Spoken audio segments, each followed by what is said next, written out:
Bismillahirrahmanirrahim. Assalamualaikum warahmatullahi wabarakatuh. Innal hamdalillah nahmaduhu wa nasta'inuhu wa nastaghfiruh wa na'udzu billahi min syururi anfusina wa min sayyiati a'malina. Man yahdillahu fala mudhillalah wa man yudlil fala hadiyalah. Asyhadu an la ilaha illallah wahdahu la syarikalah wa asyhadu anna Muhammadan abduhu wa rasuluh. Amma ba'd. Rabbi shrah li sadri wa yassir li amri wahlul 'uqdatam min lisani yafqahu qawli. Ikhwan akhwat sekalian, mari sama-sama kita panjatkan rasa syukur kita kepada Allah Ta'ala, yang mana pada malam hari ini kita semua diberi kemudahan oleh Allah Ta'ala untuk kembali berkumpul di Masjid Nurul Jannah ini dalam rangka thalabul ilmi, yang mana kita semua tahu, kita semua paham, barang siapa yang berjalan, yang melangkahkan kakinya untuk hadir di majelis ilmu, maka Allah akan memudahkan baginya jalan menuju surga. Dan sering kita dengar jalan menuju surga itu terjal, mendaki, jadi susah dan berat. Maka kita patut bersyukur di tengah medan yang seperti itu Allah akan berikan kemudahan bagi kita semua untuk melewatinya. Sholawat serta salam semoga senantiasa Allah curahkan untuk junjungan kita, untuk suri tauladan kita, untuk manusia terbaik yang Allah turunkan ke muka bumi ini, untuk junjungan kita Nabi Muhammad sallallahu alaihi wasallam, yang mana beliau telah mengemban amanat untuk mendakwahkan Islam ini penuh dengan perjuangan, penuh dengan pengorbanan, tidak berleha-leha, tetapi Rasulullah memeras keringat, memeras otak, bahkan mengeluarkan harta bendanya demi tegaknya Islam di muka bumi ini. Ikhwan dan akhwat sekalian, tadi telah dibacakan oleh Qori salah satu firman Allah Ta'ala dalam surat Az-Zariyat ayat 24 sampai ayat ke-30. Yang berkaitan dengan tema malam ini adalah ayat 24, 25, 26 dan yang ke-27. Jadi dikisahkan bagaimana Nabi Ibrahim ketika kedatangan tamu, yakni berupa malaikat yang menyamar sebagai manusia, kemudian Nabi Ibrahim menjamu dengan sebaik-baiknya. Jadi pada malam hari ini kita akan membahas hal-hal yang berkaitan dengan adab ketika bertamu atau ketika menjamu ikhwan kita yang bertamu.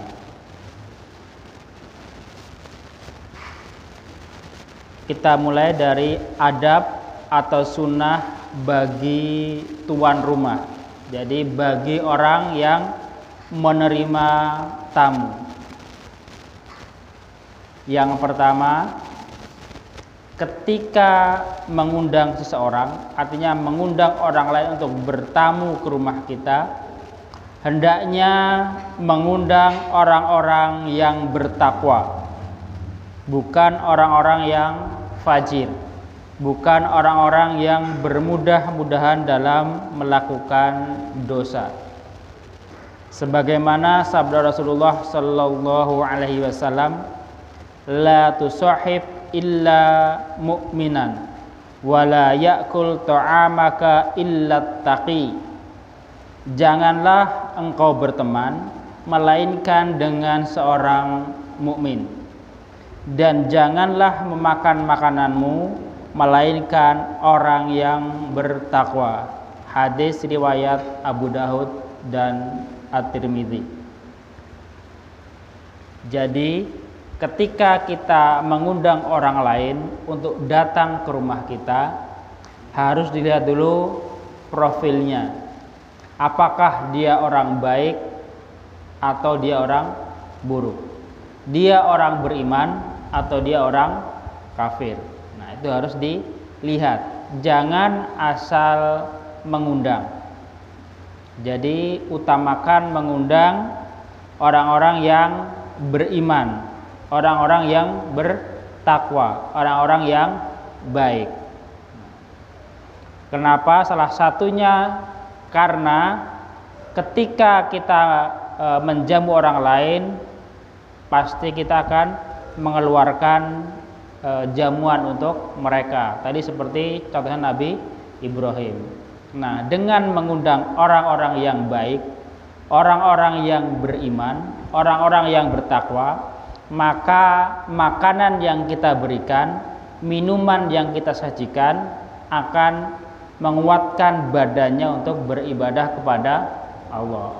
Nah, tetapi kalau tamu yang kita undang adalah orang-orang yang fajir, orang-orang yang suka berbuat dosa, nah bisa jadi makanan yang kita sajikan tadi menyebabkan dia kuat untuk bermaksiat kepada Allah.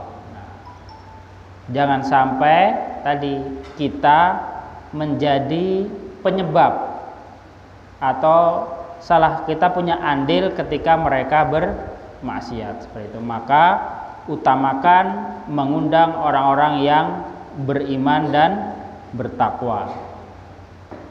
Yang kedua, ketika mengundang orang lain, tadi setelah dilihat ketakwaannya, keimanannya, yang kedua, tidak mengkhususkan mengundang orang-orang yang kaya saja, tetapi orang-orang miskin, orang-orang yang lemah, bahkan di zaman Nabi para budak kalau bisa ikut diundang. Hal ini berkesesuaian dengan hadis Nabi SAW yang diriwayatkan oleh Imam Bukhari dan Muslim. Syarrut ta'ami ta'amul walimah yud'alahal aghniya wa yutsrakul fuqara. Sejelek-jelek makanan adalah makanan walimah, di mana orang-orang kayanya diundang dan orang-orang miskinnya ditinggalkan. Ini juga pelajaran bagi kita semua, para orang tua, ketika nanti bisa dikatakan akan mengadakan walimah, jadi walimah pernikahan. Nah, itu usahakan semua diundang, jangan pilah dan pilih. Nah, seringkali orang yang jauh di sana kita undang, tetangga dekat kita malah terlewat. Itu kan kasihan seperti itu. Apalagi tetangga kita bisa dikatakan lebih kekurangan dari kita, itu tetap harus diundang, jangan ditinggalkan. Karena bisa jadi tadi dikatakan oleh Rasulullah, seburuk-buruk makanan adalah makanan walimah. Orang kayanya diundang, orang miskinnya ditinggalkan. Nah, jangan sampai kita seperti itu.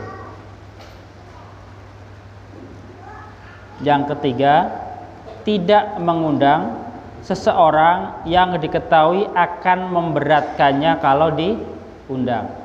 Nah, seringkali orang itu emang udah bertakwa, beriman, tetapi ada satu atau dua hal dari dirinya yang kita tidak sukai. Nah, itu bisa dikatakan dihindari mengundang orang-orang yang menyebabkan kita tidak suka kepada dia, atau akan memberatkan kita ketika kita mengundang dia. mungkin bisa dikatakan dia akhlaknya kurang bagus, dari mungkin cara bicaranya kadang suka seenak dia sendiri. Nah, seringkali kan begitu, ada orang yang ketika ngobrol itu tidak terkontrol, jadi apa saja dikeluarkan. Nah, orang-orang yang ketika lebih mendatangkan mudorot itu lebih baik tidak usah diundang. Dia lebih senang untuk ngobrol, untuk menggibah tentang orang lain dibandingkan kita ajak ngobrol tentang ibadah, tentang sholat, tentang yang lain-lainnya. Itu kadang lebih susah, tapi ya ketika dia mulai ngobrol selalu larinya menggibah saudara kita. Nah, orang-orang seperti itu harus dihindari.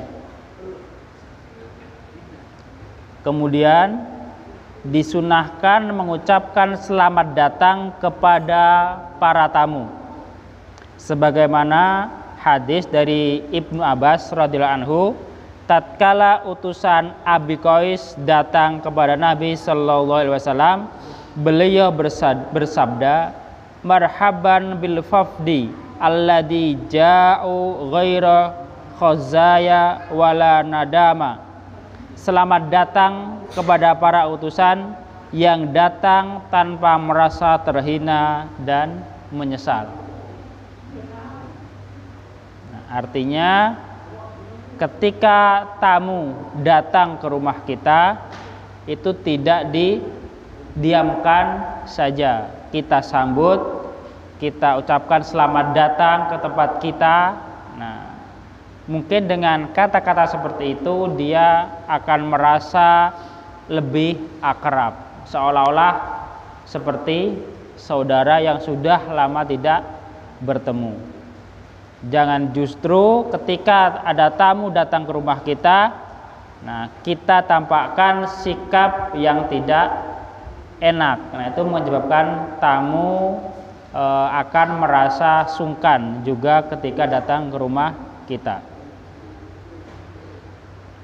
Yang kelima, memuliakan tamu dan menyediakan hidangan untuk tamu, makanan semampu kita atau semampu tuan rumah.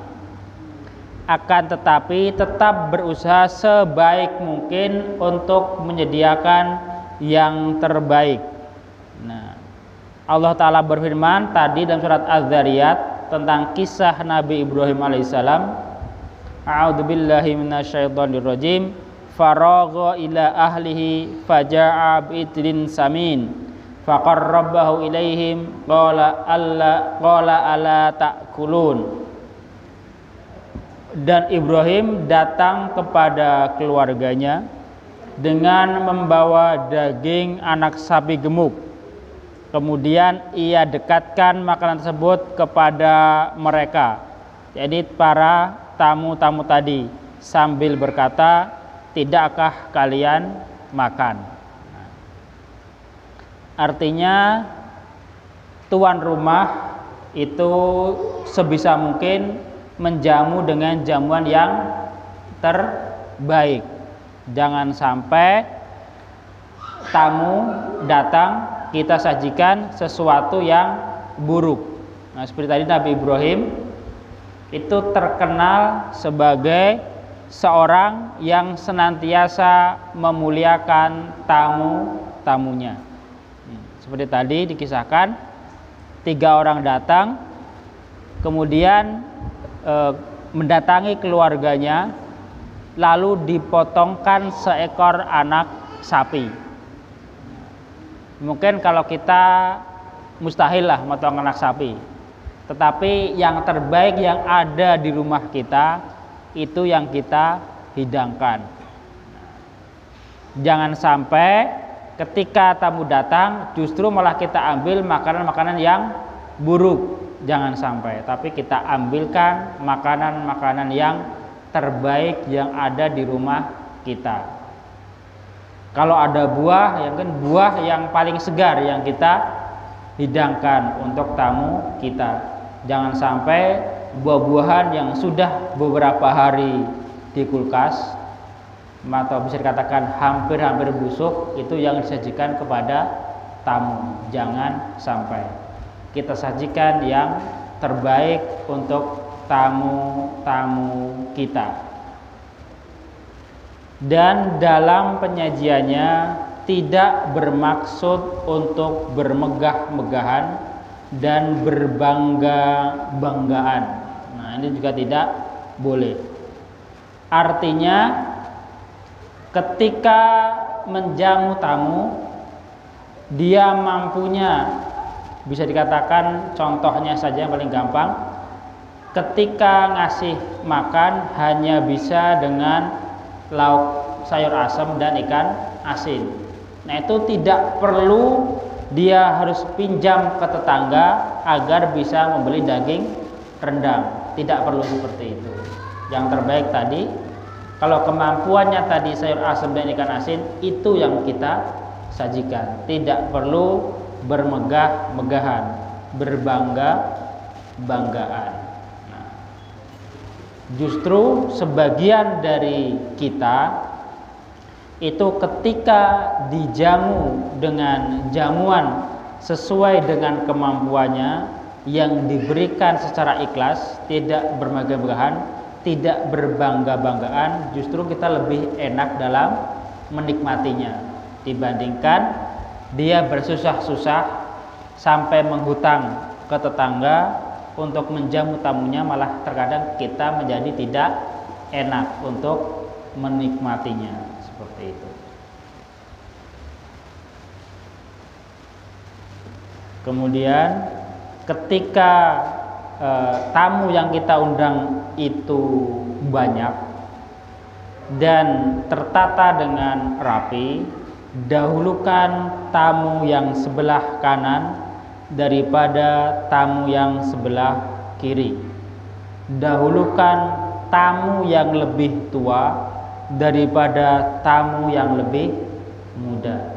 Nah, ketika Rasulullah itu bermajelis atau makan bersama dengan para sahabat, itu Rasulullah selalu memulai dari sebelah kanan beliau dan terakhir sebelah kiri beliau, seperti itu.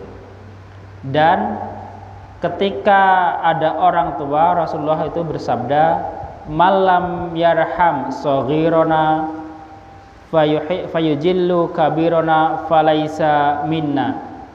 Barang siapa yang tidak mengasihi yang lebih kecil dari kami serta tidak menghormati yang lebih tua dari kami, bukanlah golongan kami.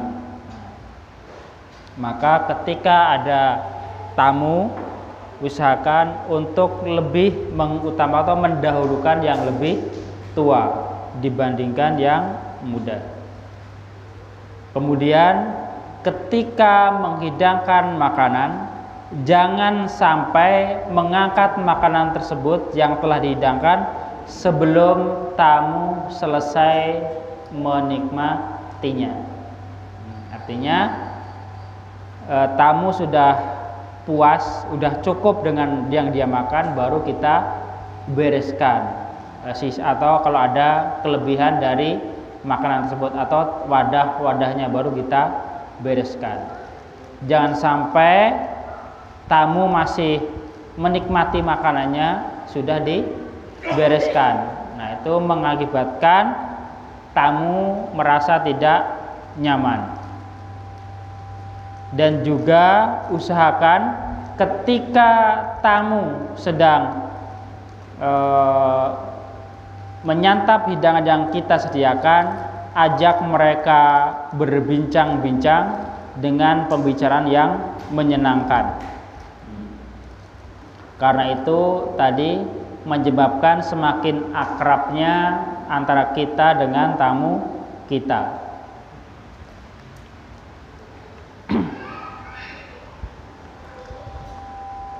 Dan ketika menjamu tamu, usahakan makanan itu didekatkan kepada tamu. Jangan sampai diletakkan yang agak jauh. Seperti tadi Nabi Ibrahim faqarrabahu ilaihim. Kemudian Ibrahim mendekatkan makanan tersebut kepada mereka.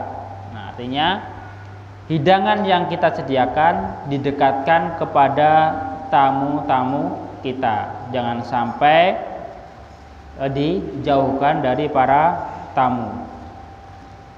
Kemudian mempercepat untuk menghidangkan makanan bagi tamu. Nah, jangan sampai menunda-nunda. Biasanya menunda ini kalau kadang waktunya nanggung, misalkan seperti itu. Tamu datang jam 11 bisa dikatakan, jam 12 dohor. Nah, kadang mau dikeluarkan setengah 12, nanti takut nanggung, nggak dikeluarkan kasihan, tamu terkadang sudah mulai lapar. Nah, kalau seperti itu tadi lebih baik disegerakan, jangan ditunda-tunda. Dan merupakan adab dari orang yang memberikan hidangan ialah melayani para tamu dan menampakkan kepada mereka kebahagiaan serta menghadapi mereka dengan wajah yang ceria dan berseri-seri. Nah, ini juga sesuatu yang sering kita banding-bandingkan antara satu orang dengan orang lain.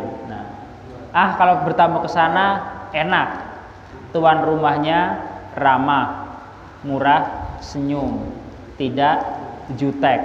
Nah, itu kan jadi kesannya baik ketika kita menjamu tamu dengan wajah yang berseri, dengan wajah yang ceria. Nah, adapun masa penjamuan bagi tamu, nah itu juga ada contohnya dari Rasulullah Shallallahu Alaihi Wasallam. Dalam hadis Rasulullah bersabda, menjamu tamu adalah 3 hari. Nah, jadi ketika ada tamu bertamu ke rumah kita, kewajiban kita menjamu tamu itu hanya sampai 3 hari 3 malam. Selanjutnya sudah tidak ada kewajiban lagi menjamu tamu tersebut. Adapun memuliakannya sehari semalam. Nah, mungkin memberikan jamuan yang tidak seperti yang kita makan biasanya. Nah, itu cukup sehari semalam. Kalaupun terpaksa tadi mau diadakan sesuatu yang spesial, tapi tetap sesuai dengan kemampuan. Jangan sampai hutang sana hutang sini. Nah, itu sehari semalam. Yang hari kedua dan ketiga ya kita jamu dengan jamuan yang kita makan, seperti itu. Dan tidak halal bagi seorang muslim tinggal pada tempat saudaranya sehingga dia menyakitinya. Para sahabat berkata, "Ya Rasulullah, bagaimana menyakitinya?" Rasulullah bersabda, "Sang tamu tinggal bersamanya sedangkan dia tidak mempunyai apa-apa untuk menjamunya." Nah, ini pelajaran itu tentang adab seorang tamu. Itu tahu diri lah, misalnya gitu loh. Sudah tahu dia orangnya pas-pasan, bisa jadi hari ini kerja untuk makan hari esok. Nah, kita bertamunya 3 hari sekeluarga lagi. Nah, itu kan kasihan, memberatkan tuan rumah. Nah, itu tidak pantas seperti itu bertamu. Nah, kalau seperti itu kondisinya tadi cukup sebentar bertamunya, tidak perlu berlama-lama. Dan juga ketika bertamu 3 hari ini teringat dengan kisah sahabat yaitu Abdullah bin Amr bin Ash. Nah, itu ketika Rasulullah kabarkan sampai 3 kali tentang sebentar lagi akan datang seorang ahli surga. Hari ini datang dia, orangnya biasa, tidak istimewa gitu kan. Hari esok diulang lagi oleh Rasulullah. Sebentar lagi akan datang ahli surga. Hari ketiga diulang lagi, akan datang ahli surga. Nah, ternyata 3 kali itu berturut ya, orang itu lagi. Dan orang ini adalah orang yang biasa. Kenapa? Saking biasanya di hadis itu tidak disebutkan namanya. Itu ciri-ciri orang itu orang biasa atau tidak masyhur di kalangan sahabat, itu tidak disebutkan namanya biasanya, seperti itu. Nah, kemudian saking penasarannya apa sih istimewanya orang ini sehingga dikatakan oleh Rasulullah sebagai ahli surga. Nah, kemudian Abdullah bin Amr bin Ash itu minta izin kepada orang tersebut untuk bertamu ke rumahnya dengan alasan dia sedang ada masalah di keluarganya. Jadi minta izin 3 hari untuk bermalam. Nah, jadi itu juga adab bagi kita semua. Kalau ingin numpang atau tinggal di rumah saudara kita atau ikhwan kita, itu cukupkan dengan 3 hari, jangan lebih. Apalagi sudah lebih dari 3 hari masih minta jamuan. Nah, itu sudah dikatakan tadi tamu yang menyakiti, seperti itu. Dan kemudian yang terakhir, hendaknya mengantarkan tamu ketika dia ingin pulang, ya minimal sampai ke depan rumah. Jangan sampai tamu pulang justru malah kita sibuk di dalam rumah dengan berbagai alasan, seperti itu. Nah, itu tadi adab-adab bagi tuan rumah. Nah, sekarang adab-adab bagi tamu. Nah, yakni yang pertama, hendaknya memenuhi undangan jika ada yang mengundang kita, kecuali ada udzur. Kalau tidak ada udzur, maka penuhilah undangan saudara kita. Itu adalah salah satu hak dari saudara sesama muslim. Kita semua tahu hak sesama muslim itu ada 6. Salah satunya adalah ketika diundang maka penuhilah. Nah, jangan sampai kita menjadikan dalil insyaallah untuk alasan tidak mau datang. Nah, seringkali kita seperti itu. Kita menolak tidak enak, kita tidak mau datang dari awal tidak enak, kemudian kita ucapkan insya Allah saya akan datang. Padahal niat dalam hatinya tidak akan datang. Nah, itu jangan sampai seorang muslim berlaku seperti itu. Sekiranya tidak bisa datang, sampaikan kepada dia, mohon maaf saya tidak bisa datang karena ada alasan bla bla bla bla. Nah, itu lebih baik. Tapi jangan sampai alasan ini yang menyakitkan bagi dia, seperti itu. Alasan yang benar, alasan yang baik, seperti itu. Kemudian yang kedua, tidak membeda-bedakan siapa yang mengundang, baik orang kaya ataupun orang miskin. Jangan dibeda-bedakan. Seringkali kita bersikap membeda-bedakan. Padahal kita tahu hari esok jam 8 kita diundang oleh si fulan, ya mungkin kategorinya miskin gitu saja ya. Kemudian ada undangan kedua besok juga jam 8 juga dari orang yang lebih kaya dari kita. Biasanya kita akan udah datang kepada yang lebih kaya. Nah, itu sesuatu yang kurang tepat menurut kami. Harusnya yang dilakukan adalah yang mengundang lebih awal. Jadi tidak perlu membeda-bedakan siapa yang mengundang kita, kaya atau miskin. Yang lebih dahulu mengundang kita itu yang kita dahulukan. Dan ketika memenuhi undangan tersebut, niatkan kehadiran kita sebagai tanda hormat kepada sesama muslim. Jangan sampai kita memenuhi undangan saudara kita hanya karena kita ingin menikmati makanannya semata. Nah, ini seringkali kita kerjakan atau kita dapati ketika diundang untuk acara walimah. Seringkali pas jam-jam makan, itu yang paling ramai biasanya. Karena tadi konsep walimah sekarang sudah sedikit menyimpang dari sunnah.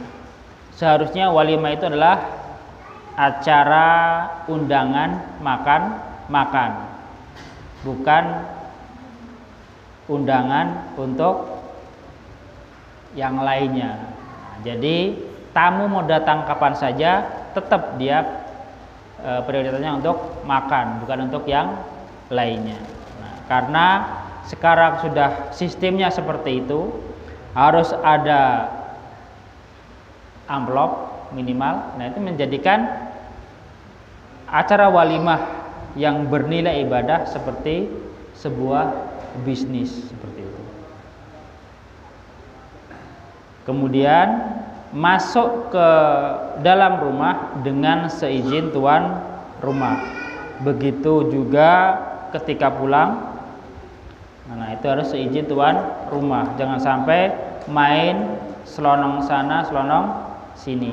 Itu sesuai dengan firman Allah Ta'ala dalam surat Al-Ahzab ayat 53 yang artinya, wahai orang-orang yang beriman, janganlah kamu memasuki rumah-rumah Nabi kecuali bila kamu diizinkan untuk makan dengan tidak menunggu-nunggu waktu masak makanannya. Artinya masuk ke rumah Nabi harus dengan seizin Nabi. Masuk ke rumah saudara kita juga harus dengan seizin saudara kita. Jangan sampai main selonong sana, selonong sini. Dan apabila kita diundang dan posisi kita sedang berpuasa, tetap disunahkan untuk menghadiri undangan tersebut, karena menampakkan kebahagiaan kepada sesama muslim termasuk bagian dari ibadah. Nah, kemudian jika kita tadi diundang walimah kan acara makan-makan, kita sedang puasa, lalu apa yang kita kerjakan? Rasulullah bersabda, "Idza du'iya ahadukum falyajib, fa in kana sha'iman falyasil, wa in kana muftiran falyut'im." Jika salah seorang kalian diundang, hadirilah. Apabila dia berpuasa, doakanlah. Dan apabila tidak berpuasa, makanlah. Nah, seperti itu. Jadi ketika kita berpuasa, diundang, kita penuhi undangan tersebut, nah, minimal kita bisa mendoakan tuan rumah. Nah, kalau kita tidak berpuasa, kita bisa menikmati hidangan yang disediakan oleh tuan rumah. Kemudian seorang tamu itu meminta persetujuan dari tuan rumah untuk menyantap makanannya. Nah, kalau kita ada basa-basi sedikit lah bahasa-bahasanya gitu kan. Ya kalau disediakan kopi ya diminum Pak ya kopinya, kan biasanya begitu. Nah, itu satu etika yang baik yang harus kita teruskan.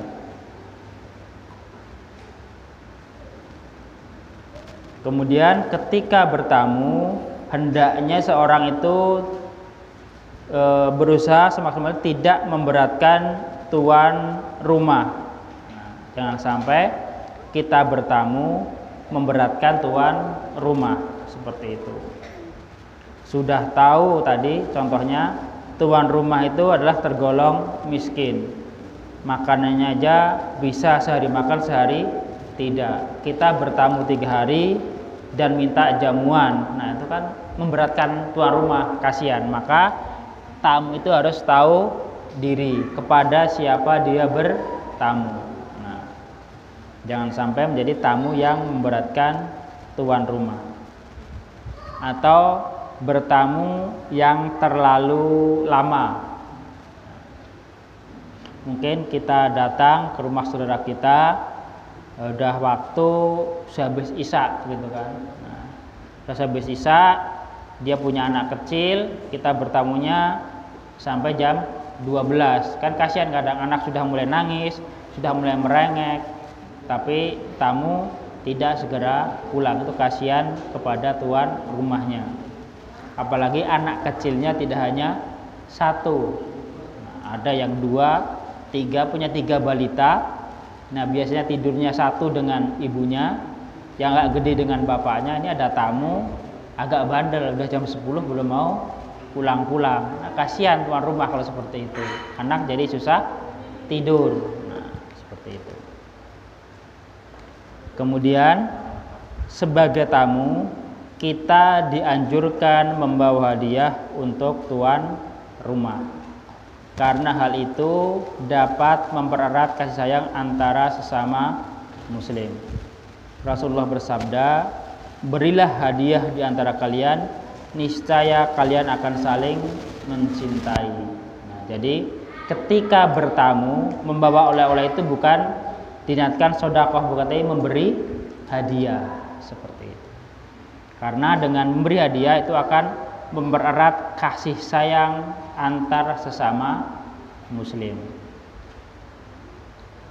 Dan ketika kita sebagai tamu undangan dan tiba-tiba ada teman kita yang tidak diundang ikut bersama kita, maka kita harus meminta izin terlebih dahulu kepada tuan rumah untuk membawa dia masuk sebagai tamu. Jangan main, nggak apa-apalah, orang kesana udah kenal ini. Nah, jangan. Tetap kalau tidak diundang harus minta izin terlebih dahulu. Nah, seperti itu. Hal ini sesuai dengan hadis dari Rasulullah. Ada seorang laki-laki dari kalangan Ansor yang biasa dipanggil dengan sebutan Abu Syu'aib. Dia mempunyai seorang anak tukang daging. Kemudian dia berkata kepadanya, buatkan aku makanan yang dengannya aku bisa mengundang 5 orang bersama Rasulullah Shallallahu Alaihi Wasallam. Kemudian Rasulullah Shallallahu Alaihi Wasallam tadi mengajak atau mengundang 4 orang, yang orang kelimanya adalah beliau sendiri. Kemudian di tengah perjalanan ada seorang yang mengikutinya. Maka Rasulullah SAW berkata kepada tuan rumahnya, engkau mengundang kami berlima dan orang ini mengikuti kami. Bila mana engkau ridho, izinkanlah dia. Bila mana engkau tidak ridho, aku akan meninggalkannya. Nah, itu adab ketika kita diundang sebagai tamu. Nah, tiba-tiba ada teman kita yang mengikuti. Nah, itu harus dimintakan izin terlebih dahulu kepada tuan rumah. Bisa jadi tuan rumah hanya menyediakan makanan yang sedikit. Nah, cukup untuk 5 orang. Nah, kalau tadi sampai 6 orang, nah itu kadang memberatkan tuan rumah. Nah, itu juga pernah dialami oleh seorang sahabat ketika perang Khandaq, ketika menggali Khandaq. Nah, itu ada seorang sahabat Ansor memotong seekor kambing kecil, kemudian mengundang Rasulullah untuk membawa hanya beberapa orang sahabat, tapi Rasulullah membawa semua sahabatnya yang tengah menggali Khandaq, yang saat itu semua sedang merasakan lapar, jadi dibawa semua.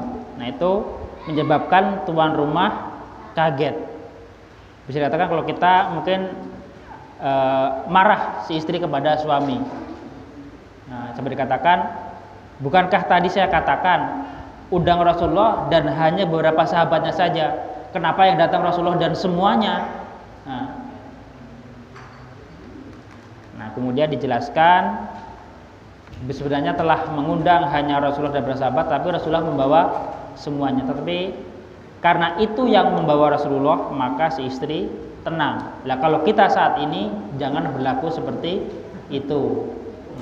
Belum tentu bisa ada mukjizat seperti Rasul, belum tentu. Nah, kita diundang suruh bawa teman berdua, nah kita datang bawa Iwan masjid. Waduh, tuan rumah bisa geleng-geleng kepala gitu kan. Hanya motong ayam 1 ekor cukup untuk 3-4 orang, datang semasjid 20 orang gitu kan. Bingung mau disajikan apa gitu kan. Beli roti cuma 2. Kan kasihan tuan rumah. Nah, seperti itu. Maka ketika membawa teman bertamu, minta izin terlebih dahulu kepada tuan rumah. Dan seorang tamu hendaklah mendoakan tuan rumah. Jangan sampai dia pulang dari bertamu tanpa mendoakan tuan rumah. Nah, bisa dengan doa Allahumma at'im man at'amani wa asqi man saqoni, atau doa Allahumma gfir lahum warhamhum wa barik lahum fi ma razaqtahum. Itu boleh dipakai salah satunya. Itu harus selalu kita doakan kepada tuan rumah, yaitu dengan doa, ya Allah berikanlah makanan kepada orang yang telah memberikan makan kepadaku, dan berilah minum kepada orang yang telah memberiku minum. Atau ya Allah ampunilah dosa mereka dan kasihanilah mereka serta berkailah rezeki mereka.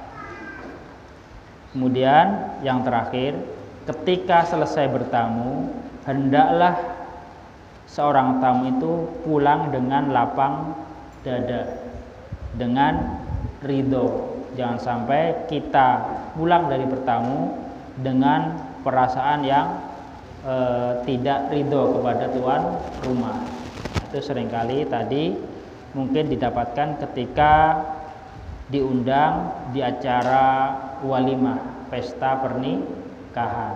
Nah, seringkali karena tadi sudah mulai menjadi acara bisnis, nah ketika keluar, waduh, ngasih segitu cuma dapat begini. Nah, itu jangan sampai seperti itu.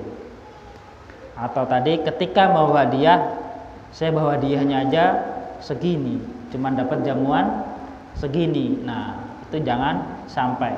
Apapun yang diberikan tuan rumah, kita ridho, kita terima dengan lapang dada, karena itu adalah rezeki kita. Nah, kita bawa hadiah tadi dengan niat lillahi ta'ala, bukan dengan niat agar tuan rumah menjamu kita dengan yang lebih baik. Dan juga kalau kita datang ke acara walimah, pesta pernikahan atau yang sejenisnya, dan kita bawa amplop, niatkan lillahi ta'ala untuk sodako, itu sudah lebih baik dibandingkan niatnya untuk bisnis. Kalau tidak sesuai dengan bisnisnya, menjadikan dia kecewa. Mungkin hanya ini yang bisa kami sampaikan pada kesempatan malam hari ini. Semoga dengan sedikit penjelasan ini kita menjadi hamba-hamba Allah yang ketika menjadi tamu atau sedang menjamu tamu itu melakukan dengan sebaik-baiknya, melakukan dengan penuh keikhlasan, dengan niat ibadah kepada Allah Ta'ala, bukan dengan niat yang lainnya. Mohon maaf atas segala kesalahan Al-Quran. Akhirul kalam. Wassalamualaikum warahmatullahi wabarakatuh.